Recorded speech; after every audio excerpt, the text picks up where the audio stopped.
Olá, tudo bem? Bem-vindo ao canal Viver de Renda. Se inscreva no canal, deixe o seu like e compartilhe com os amigos. Nos acompanhe também no Instagram Viver de Renda Canal.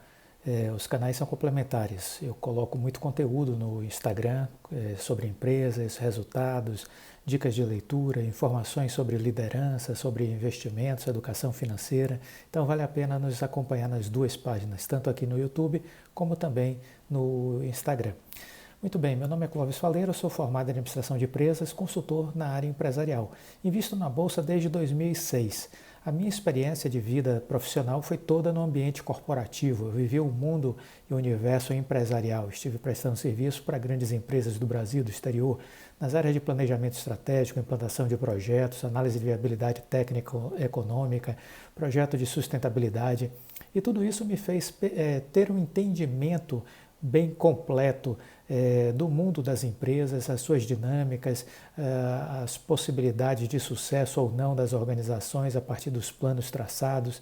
E graças a Deus isso acabou me ajudando muito nas minhas análises enquanto investidor. E eu tenho performado bem ao longo dos anos a partir do momento que essa minha experiência profissional me ajuda a escolher bons ativos, boas empresas para investir.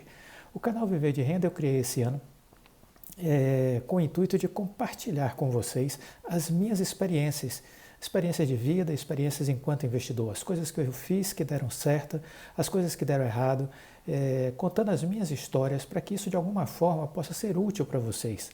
Eu não faço análises, eu não faço recomendações de ações, mas acredito que as minhas vivências, as coisas que eu experimentei, que eu vivi, possam ser úteis para vocês, para que vocês possam tirar lições, aprendizados e assim construir a estratégia de vocês de investimento, escolher os seus ativos e performar melhor os seus investimentos. Esse é o propósito do canal Viver de Renda. Muito bem, nas últimas semanas nós estivemos aqui destacando a importância do controle emocional para o investidor. Eu cheguei à conclusão que pelo menos 60% do sucesso de um investidor reside aqui, dentro da sua mente, entendeu? Então é o seu aspecto psicológico que determina a sua possibilidade de ter sucesso. Eu diria que está mais ou menos nessa proporção de 60%. Se você tem calma, se você é uma pessoa equilibrada, se você não deixa a ansiedade de lhe dominar, a impaciência, a vontade de ganhar dinheiro rápido, de fazer dinheiro fácil, se você não se permite ser ludibriado por pirâmides financeiras, por operações de alta volatilidade, se você é uma pessoa equilibrada, você tem uma chance muito grande de ter sucesso. Basta aprender a estudar as empresas e escolher boas empresas para investir e assim deixar performar essas ações ao longo do tempo, deixando os juros compostos, deixando o tempo e as boas taxas de rentabilidade fazerem o seu papel. E aí acontecerá o milagre da multiplicação. Você vai ver seu dinheiro crescendo cada vez mais rápido. O primeiro milhão geralmente demora um pouco mais de tempo. Do primeiro para o segundo milhão já é um tempo menor. Do segundo para o terceiro milhão já é um tempo menor ainda. Então, a dinâmica do mercado financeiro trabalha a seu favor se você tiver a sua inteligência emocional, se você tiver equilíbrio emocional. Muito bem, isso foi o que eu aprendi. E aí, na semana passada, eu destaquei aqui alguns momentos onde acontecem os cisnes negros. São aqueles eventos excepcionais que ninguém está esperando, mas eles são passíveis de acontecer. E quando acontecem, as bolsas desmontam de uma hora para outra e às vezes numa velocidade muito grande. E aí são acionados os circuit breakers, que são aqueles mecanismos de proteção que a Bolsa criou para tentar diminuir a volatilidade dos ativos e de alguma forma tentar segurar as quedas e o nervosismo, a ansiedade que imperam no mercado. Então na semana passada fizemos 2 vídeos chamando a atenção sobre isso e hoje eu vou particularizar o ano de 2020, que é o ano que nós estamos vivendo. Porque esse ano nós vivemos essa ansiedade no mercado, na Bolsa, E eu vou aqui fazer um resgate, porque muita gente pode não estar lembrando mais e muita gente pode ter vivido o drama do mês de março de 2020. E deixe aqui seus comentários, conte um pouco da sua experiência, se viveu o março de 2020, como foi essa experiência. É sempre bom a gente compartilhar essas nossas histórias, porque acaba que um ajuda um pouco o outro a refletir sobre essa dinâmica da vida. Muito bem, resgatando no tempo, a gente vai chegar e perceber que 2020 começou um ano muito bem. Em janeiro, nós estávamos no dia 23 de janeiro com a Bolsa atingindo os 119.527 pontos. Era uma nova máxima histórica em reais. Uma nova máxima histórica em reais no índice da Bolsa, né, o Ibovespa. E aí parecia que tudo caminhava bem, mas vieram então as notícias da pandemia. E essa pandemia ela foi migrando pelo globo terrestre numa velocidade que surpreendeu o mundo, porque foi muito rápido que o vírus circulou, né? Então, para vocês terem uma ideia, a Bolsa, a partir desse ponto da sua máxima histórica, começa a cair. E ela chega em 26 de fevereiro a 105.718 pontos. Para quem percebeu, não foi todo mundo que teve essa percepção, mas quem percebeu que a coisa podia se agravar, a gente ainda não tinha o domínio sobre o que aconteceria com essa pandemia, mas ali foi talvez uma das últimas oportunidades para você sair da Bolsa, quando ela chegou em 26 de fevereiro aos 105.718 pontos. Havia já uma queda em relação ao pico histórico de 119 mil, de 14 mil pontos. Veja que já era uma desvalorização grande. E aí talvez tenha sido a última oportunidade. Quem não desceu do trem nessa hora, aí depois ficou difícil. Porque depois do dia 26 de fevereiro, a Bolsa começou a mergulhar e numa velocidade muito grande. Quando março chegou, essa velocidade começou a acelerar. No dia 13 de março, para vocês terem uma ideia, a Bolsa chegou a 72.598 pontos. Veja que ela estava em 119.527 pontos, ela despencou para 72.598 pontos e chegou a tocar na mínima do dia os 68.802 pontos. Isso no dia 13 de março. A Bolsa já tinha uma queda aí de mais de 40% de desvalorização. Para quem não teve medo, esse já era um momento de entrada. Por que de entrada? Porque a desvalorização já era muito grande. Ah, mas podia cair mais, podia, tanto que caiu. Mas já era um ponto de entrada para quem não tinha medo, porque aí as ações já estavam muito depreciadas. Logo eu vou comentar sobre como depreciaram as ações. Mas já havia uma depreciação muito grande. Então já era uma oportunidade para você vencer o medo e ir às compras. Porque é isso que o Warren Buffett diz. Nos momentos de grandes quedas, você deve não ter medo e deve ir às compras como quem vai ao shopping, pegar uma promoção de liquidação, a Black Friday, entendeu? Então já era um momento de entrada. 16 de março, a Bolsa desceu mais, foi para 71.168 pontos. 18 de março, ela chegou a cair mais, foi para 66.300 pontos e tocou na mínima do dia 63.546 pontos. Isso tudo são anotações minhas, porque eu tenho uma agenda, né? Então eu vou fazendo esses registros dos movimentos da Bolsa, porque depois isso acaba virando um pouco um histórico para que eu possa fazer uma revisão de tudo o que aconteceu, entender, estudar, entendeu? Então eu aconselho, o investidor ele tem que ter esse comportamento de ir registrando essas coisas, entendeu? Para o seu estudo pessoal, para a sua evolução, para o seu crescimento, entendeu? Porque tudo isso são lições, tudo isso são ensinamentos. Então veja que a Bolsa já tinha descido no dia 18 de março para 66.300 pontos. Nunca na história da Bolsa de Valores brasileira houve uma queda tão rápida, nunca tinha acontecido uma queda tão rápida da Bolsa de Valores. Em questão de dias, ela mergulhou rapidamente. O petróleo também, além da pandemia, veio o petróleo com uma crise global, porque houve uma briga entre os árabes e os russos, uma disputa de preço em relação ao petróleo e a produção, a quantidade de barris que seriam produzidos. E aí também o petróleo desabou, parte da influência da pandemia e parte da briga entre árabes e russos. Houve uma queda no petróleo de 60%. O barril de petróleo chegou a $20, $20 o barril de petróleo, entendeu? E o Ibovespa retornou aos níveis de 2017, entendeu? É como se eu tivesse retrocedido 3 anos no tempo. No dia 23 de março, a Bolsa caiu mais ainda, chegou a 63.570 pontos.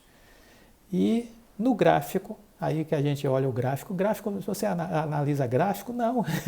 Eu vejo alguns técnicos, alguns analistas que eu confio, entendeu? E vejo o trabalho deles de grafistas, de analistas técnicos, os gráficos que eles fazem, me servem para quê? De ferramenta para as minhas análises, para as minhas estratégias. Eu não tomo decisão com base em gráfico, mas ele é um componente que me ajuda a analisar o que fazer, a definir uma estratégia.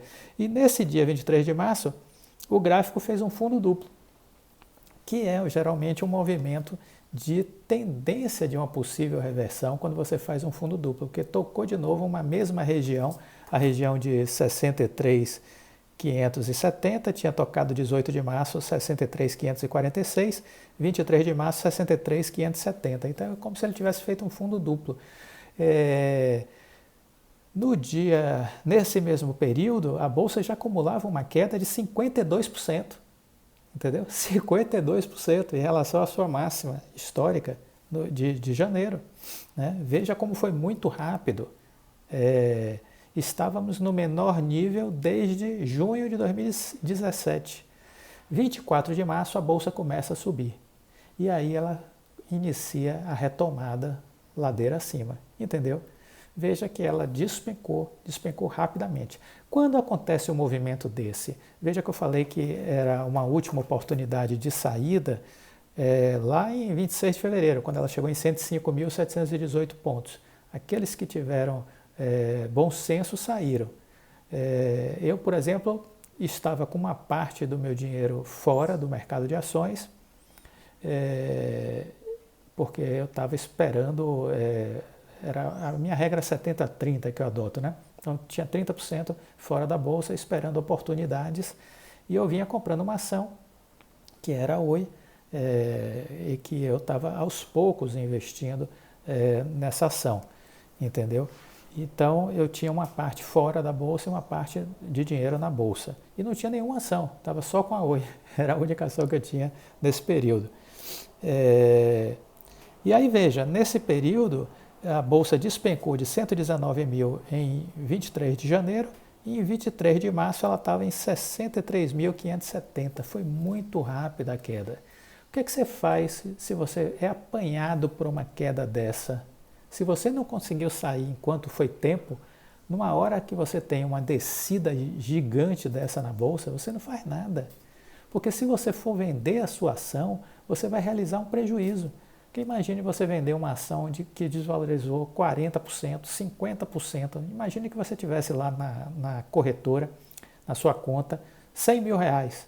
E aí, de repente, a queda da Bolsa foi 52%. Você ia ter apenas 48 mil disponível no caixa, se você vendesse suas ações.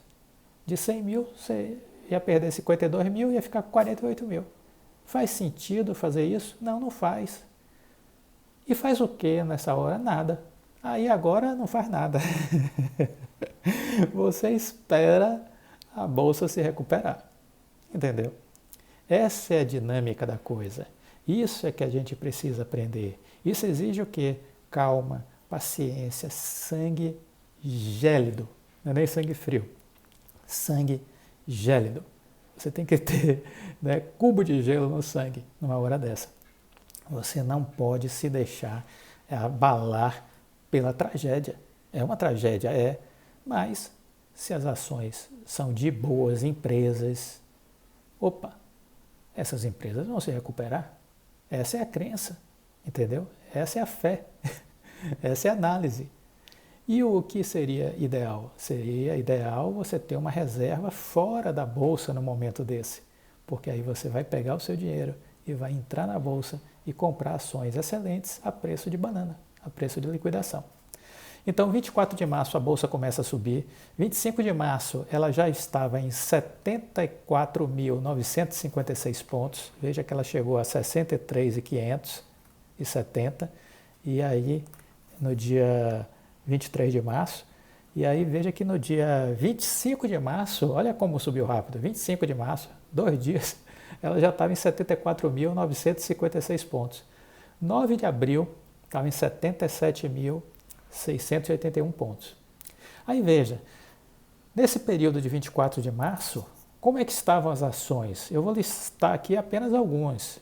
A Oi estava a 44 centavos, a ação da Oi, 44 centavos. A Via Varejo, R$ 4,40. Via Varejo. Veja quanto estão agora as ações, hein? A Goal, que é a metalúrgica Gerdau, R$ 3,84. A Prio, PetroRio, sabe quanto estava a PetroRio? R$ 11,88. Magazine Luiza, R$ 30. JHSF, R$ 3,26. A Azul, estava R$ 11. Imagine aí, que beleza, hein? Se você tem o dinheiro guardado, essa era a época de entrar comprando as ações. Eu fiz isso comprando Magazine Luiza. Comprei a 30 e ela está na casa dos R$ 100 agora, né? Desdobrou. Uma ação virou 4, mas ela no acumulado, juntando, está nessa casa de R$ 100. Uma excelente valorização, mais de 300% de ganho em uma ação. Né? E veja o quanto as pessoas ganharam, quem tinha dinheiro na mão, comprando na Bacia das Almas, a Oi a 44 centavos, Via Varejo a 4,40, a Goal a 3,84, a Prio a 11,88, a JHSF a 3,26, né? A Azul a R$ 11. Então veja quanto foi possível valorizar. Então Warren Buffett tem razão. Você tem que ter liquidez e nessas horas não pode ter medo. Tem que ir às compras, porque esses são os grandes momentos que você vai conseguir fazer um upgrade na sua valorização. Esses são os grandes momentos que você vai fazer um upgrade na sua valorização. Então abençoe as crises, diz Warren Buffett. Não amaldiçoe as crises, abençoe-as, entendeu? Essa é a lógica, abençoe-as. Que bom que está tendo uma crise, que bom que as ações caíram, eu tenho dinheiro na mão, eu vou comprar a preço de banana. Então essa é a lógica que a gente precisa entender, dominar e se organizar para sempre ter essa reserva estratégica para esses momentos. É a regra 70-30 que eu costumo falar. 19 de maio desse ano, a Bolsa já estava em 80.742 pontos, 17 de junho, 95.547, 15 de julho, 101.790 pontos, 29 de julho, 105.605 pontos, ok? Lembrando, na máxima tinha estado em 19.527, na mínima chegou a 63.570, e em julho já estava a 105.605 pontos. E agora, em dezembro, a gente está aí na casa já dos 114 mil pontos, já atingindo a casa dos 114 mil pontos, passando um pouco a casa dos 114 mil pontos. Então veja a dinâmica de como acontece esses movimentos na Bolsa. Então tem horas que a gente precisa ter a sabedoria de saber esperar, a paciência, a calma, a tranquilidade. O bom investidor, ele tem paciência, porque a Bolsa de Valores, o Warren Buffett já diz, o dinheiro sai das mãos do impaciente para as mãos do paciente. Esse é o fluxo de migração do dinheiro na Bolsa de Valores, do impaciente para o paciente. E mais, se você não consegue, também Warren Buffett, se você não consegue controlar as suas emoções, você jamais vai conseguir controlar o seu dinheiro. Aprendam isso. Esse case desse vídeo de hoje é para a gente concluir com chave de ouro essa análise sobre esse assunto, né, do emocional, dos circuit breakers, e eu quis trazer esse caso prático, né, desse ano, 2020, super atual. A gente ainda está vivendo essa experiência, então eu achei que eu tinha que, de alguma forma, tentar detalhar mais, esmiuçar como foi esse ano, para que você perceba como o movimento foi muito forte, mas também como ele recuperou com uma certa velocidade, e quem soube tirar partido da crise está saindo com mais dinheiro no bolso, entendeu? Está saindo com mais dinheiro no bolso. Deixe seu like, por favor, ajude o canal a crescer, compartilhe com seus amigos, eu agradeço de coração a generosidade de vocês. Seguimos juntos e nos vemos no próximo vídeo. Até a próxima. Tchau.